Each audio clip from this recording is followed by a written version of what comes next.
I think one of the thoughts that one often has as well, these cases can be so awful, and you just think, why don't you just leave, get out of there? Yeah, and I think if you put yourself in a situation where you've got no access to money, you've been cut off gradually from all your support networks, so friends, family, you know, you may be, a lot of the time, sometimes moved away to a different part of the country. You're monitored on your phone, potentially sometimes not even having a phone.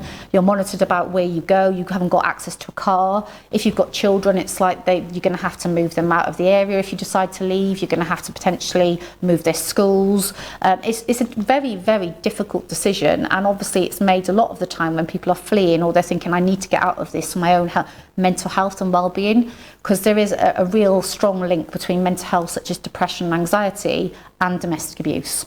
So a lot of victim survivors experience depression, experience anxiety, because they're living in a situation where they're constantly on edge all the time because they don't know when the next incident is going to happen. But also they feel trapped, and that's the depression side of it. I've got nowhere to go, no one believes me, how do I get out of this situation? And then as a clinician, as you say, it can manifest itself in mental health, and can it also manifest itself in perceived physical problems? So we may be seeing that as clinicians.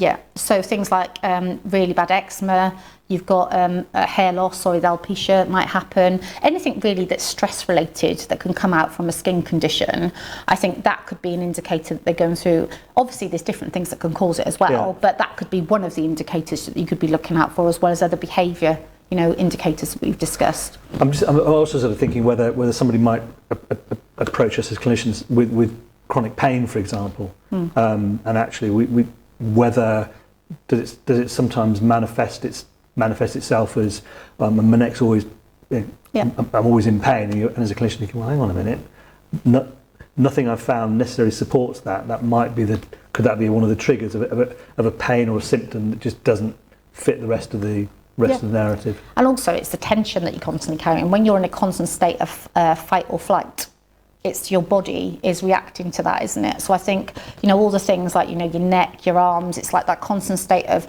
am I going to have to defend myself? Am I going to have to run? What's going to happen next? And, you know, I think another sign sometimes that is missed is it's the victim survivor saying sorry all the time for things that potentially aren't their fault.